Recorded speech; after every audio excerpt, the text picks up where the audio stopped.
You know those quiet nights, the ones where you're the only one awake and the house is so silent it starts to feel heavy? Well, I have a story for you. Or maybe it's more of a warning. I mean, every town has its stories, right? You've got your local legends, the things people whisper about at diners, a ghost at supposedly Hauntsfield Bridge. And yeah, most of them are just that, stories. But some of them are more like rules. And way out in a quiet corner of northern Ohio, there's this one rule. And let me tell you, people follow it. Not because they get it, but because they know what happens if you don't. It's a real simple rule, and it's all tied to one very, very specific moment in the dead of night. 3:17 a.m. That's the time. That's the one moment when the veil between our world and whatever else is out there gets thin. So thin that something can knock. And the rule? Oh, it's simple. No matter what you hear, no matter who you think you hear, you do not open the door. So this is where our guy, Ethan Cole, comes in. An outsider, you know the type. A man of logic. Someone who thought all these local stories were just silly.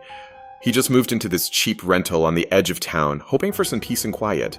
But what he got was this unnatural, heavy silence that just kind of pressed in on him. It was his fourth night there.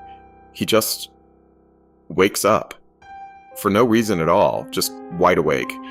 He rolls over, glances at his phone. 3:16 a.m. And then, right as the minute ticks over, it comes. Knock. Knock. Knock. 3 slow, heavy knocks on his front door. Okay, so his logical brain is just firing on all cylinders, right? It's a prank, it's gotta be. Or maybe someone's car broke down. But then, there was this other feeling. Something deeper and colder. And it brought back this memory of the old guy at the gas station. The one who gave him a warning. A warning that Ethan just laughed off. Yeah, not laughing now. He calls out, "Who's there?" Nothing. Just silence. And then, a voice. It's soft and weak, and it sends its chill straight down his spine because he knows that voice. It was his sister, Lily. If impossible, she was 3 states away. So, to his credit, he doesn't just throw the door open, he creeps over to the window, and what he sees makes his blood run cold. There's a shape on the porch, yeah. It looks like her, it has her hair, her height, but the face was all wrong. It was so pale, so unnaturally still. And then it smiled, and its eyes, they weren't eyes, they were just 2 empty pits of pure black. He's just frozen there, staring at this thing, and then the voice speaks again. But this time, it wasn't coming from the porch. No, it came from right behind him, inside his own empty house. "Ethan, I'm inside." He looks around and there's nothing. Just that awful, suffocating silence again. That whole night, the knocking just kept going, and then it turned into scratching, scrabbling at the door. As soon as the sun came up, Ethan bolted. He went straight to that gas station.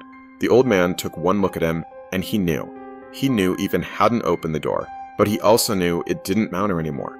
The old man told him ignoring it, that's not enough. He called it the entity, and he said once it picks you, once it knows your name and knows the voices that you trust, it never stops. It keeps coming back, every single night. So you can see how this just gets worse and worse, right?